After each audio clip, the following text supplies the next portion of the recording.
예, 17번째 강의 표현대리 두 번째 시간인데요. 오늘은 고난을 넘은 표현대리의 요건 중 고난의 법률행위에 관한 대리행위의 방식을 판례를 통하여 알아보도록 하겠습니다. 대리행위의 표시를 하지 아니하고 본인인 것처럼 기망하여 본인 명의로 직접 법률행위를 한 경우 고난을 넘은 표현대리가 성립할 수 있는지와 관련하여 우리 판례는 민법 제126조의 표현대리는 대리인이 본인을 위한다는 의사를 명시 혹은 묵시적으로 표시하거나 대리의사를 가지고 고난 외의 행위를 하는 경우에 성립하고 사수를 써서 위와 같은 대리행위의 표시를 하지 아니하고 단지 본인의 성명을 모용하여 자기가 마치 본인인 것처럼 기망하여 본인 명의로 직접 법률행위를 한 경우에는 특별한 사정이 없는 한 위 법조 소정의 표현대리는 성립할 수 없다 라고 하여 대리행위의 표시를 하지 아니하고 본인인 것처럼 기망하여 본인 명의로 직접 법률행위를 한 경우에는 민법 제126조에서 말하는 고난을 넘은 표현대리가 성립하지 않는다는 입장입니다.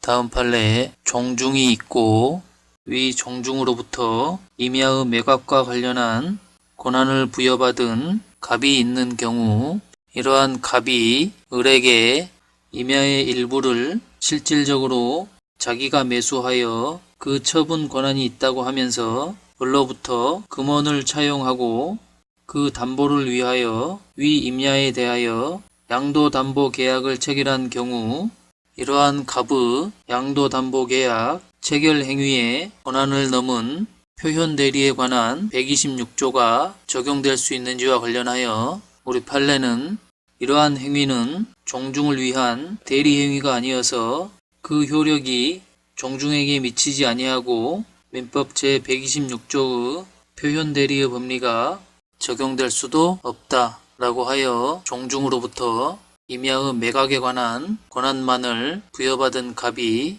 임야의 일부를 실질적으로 자기가 매수하여 그 처분 권한이 있다고 하면서 을로부터 금원을 차용하고 그 담보를 위하여 위 임야에 대하여 양도담보 계약을 체결한 경우 이는 종중을 위한 대리행위가 아니어서 그 효력이 종중에게 미치지 아니하고 민법 제126조의 표현대리의 법리가 적용될 수도 없다 라는 것이 우리 판례 입장이 되겠습니다. 다음 판례 보겠습니다. 이번 판례는 앞선 판례와 구조는 비슷하지만 결론이 다른 판례이기 때문에 비교하여 잘 정리를 해 놓으시기 바랍니다. 이번에는 본인이 있고 위 본인으로부터 아파트에 관한 임대 등 일체의 관리 권한을 위임받은 대리인이 있는 경우 이러한 대리인이 다시 자신을 본인으로 가장하여 임차인에게 아파트를 매도한 경우 권한을 넘은 표현대리의 법리를 유추 적용하여 본인에 대하여 그 행위의 효력이 미치는 것으로 볼 수 있는지와 관련하여 우리 판례는 이번에는 본인에 대하여 그 행위의 효력이 미치는 것으로 보았는데요. 대리인이 자신이 본인인 것처럼 가장하여 본인 명의로 법률행위를 한 경우에도 본인이 대리인에게 일정한 대리권을 준 때에는 제126조의 권한을 넘은 표현대리의 법리를 유추 적용할 수 있다는 것이 우리 판례의 태도입니다.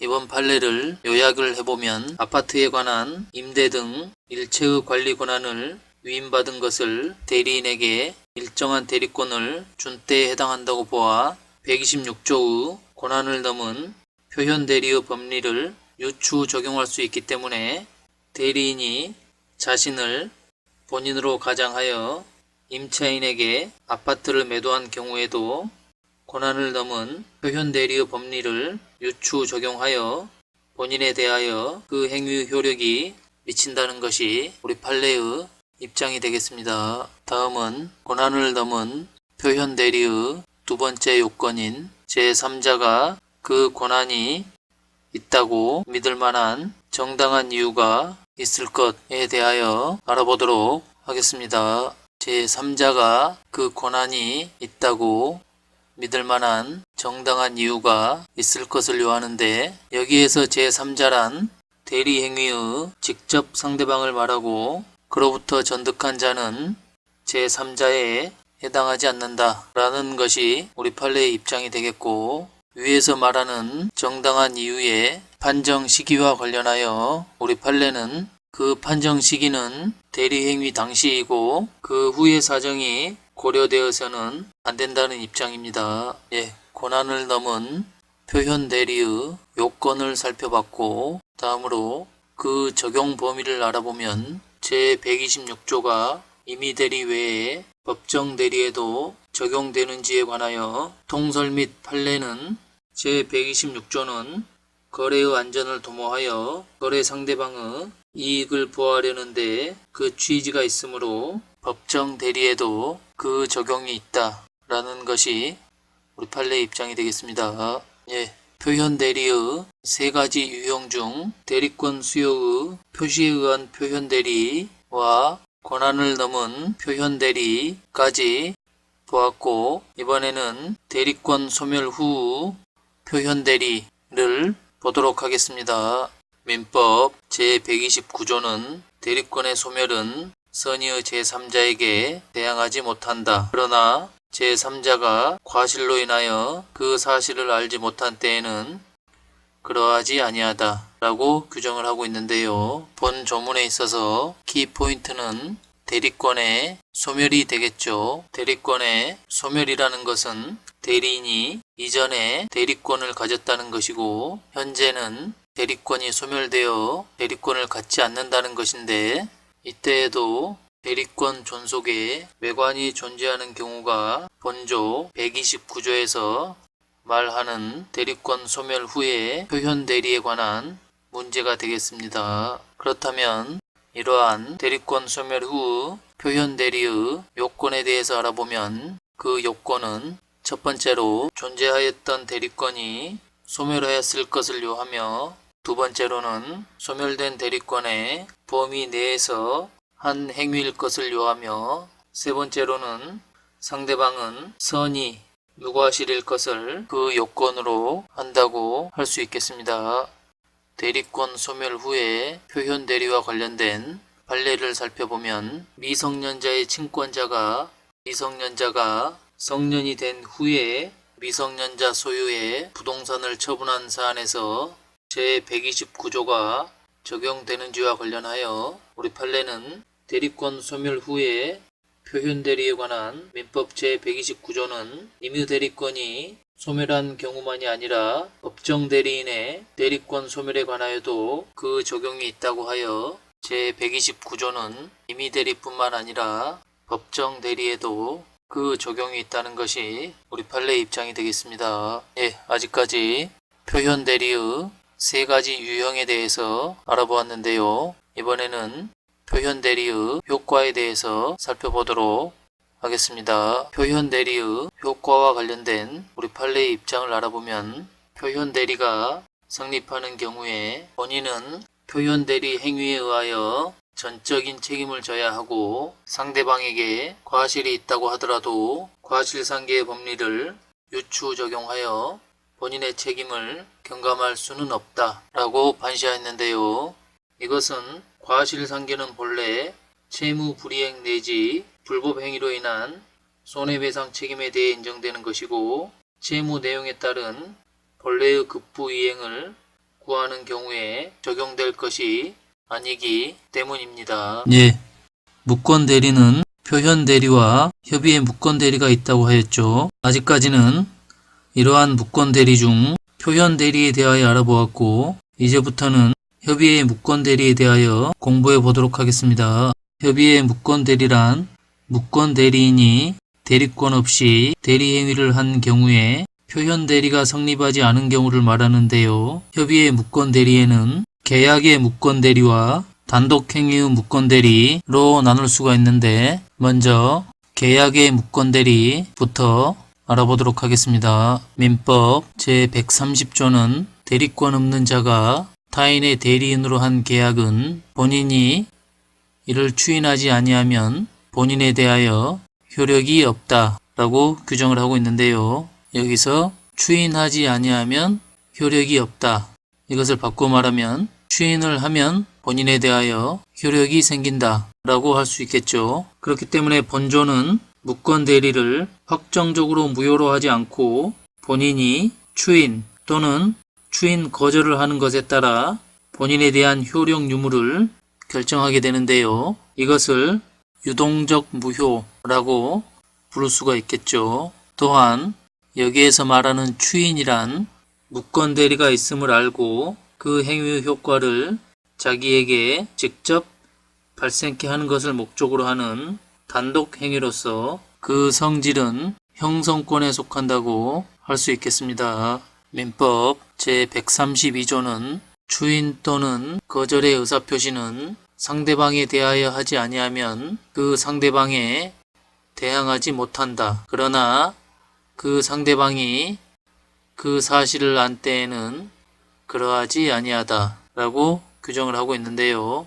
추인의 방법과 관련된 판례를 살펴보도록 하겠습니다. 우리 판례는 추인을 의사표시의 일부에 대하여 하거나 그 내용을 변경하여 추인을 할 수 있는지와 관련하여 추인은 의사표시의 전부에 대하여야 하고 그 일부에 대해 추인을 하거나 그 내용을 변경하여 추인을 한 때에는 상대방의 동의가 없는 한 무효이다 라고 하여 의사표시의 일부와 내용을 변경하여 추인한 것은 원칙적으로 무효가 되고 다만 상대방의 동의가 있는 경우에만 유효로 된다는 것이 우리 판례의 입장이 되겠습니다.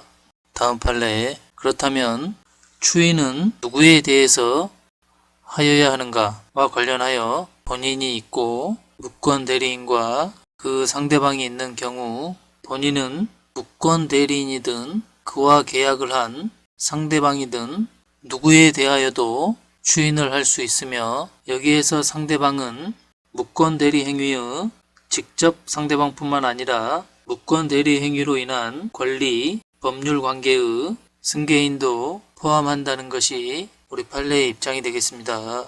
다음은 추인을 인정한 사례와 추인을 부정한 사례를 간략하게 알아보도록 하겠습니다. 먼저 추인을 인정한 사례부터 보면 매매계약을 체결한 무권 대리인으로부터 본인이 매매대금의 전부 또는 일부를 받은 경우 이러한 추인이 있었다고 보았고 또 무권 대리인이 매도한 부동산을 본인이 명도하여 주고 8년간이나 이의를 제기하지 않은 경우에도 이러한 추인이 있었다고 보았고 무권 대리인이 차용한 금원의 변제 기일에 채권자가 본인에게 그 변제를 독촉하자 본인이 그 유예를 요청한 경우 등이 이러한 추인이 있었다고 본 사례입니다.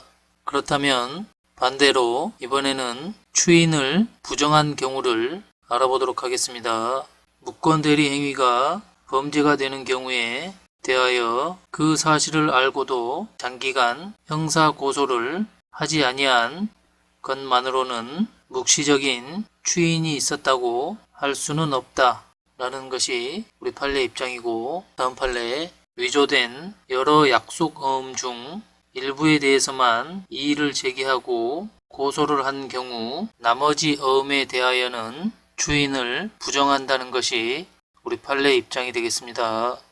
추인의 방법 등에 대하여 알아보았는데요.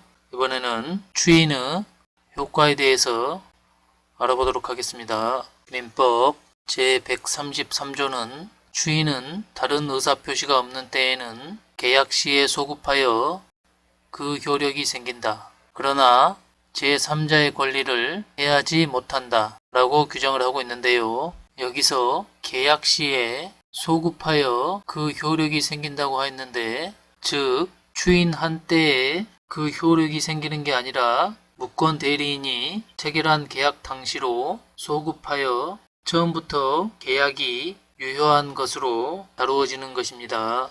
이렇게 133조는 계약 체결 당시로 소급하여 효력이 생기는 것이 원칙이 되겠고 다른 의사표시가 있는 때에는 소급표가 적용되지 않는다는 것과 추인의 소급표는 제3자의 권리를 해야지 못한다는 것이 133조의 예외가 된다고 할 수 있겠죠. 예, 추인의 효과에 대해서 알아보았는데요. 그렇다면 본인이 추인을 거절한 경우에 대해서 알아보겠습니다. 본인의 추인 거절이 있으면 무권 대리 행위는 무효인 것으로 확정되고, 이렇게 무효인 것으로 확정된 후에는 본인은 이제는 추인할 수 없으며 상대방도 최고권이나 철회권을 행사할 수 없게 되는 것입니다. 예, 오늘은 계약의 무권 대리 중 본인의 추인 거절까지 알아보았는데요. 다음 시간 계약의 무권 대리 이어나가도록 하겠습니다. 예, 수고하셨습니다.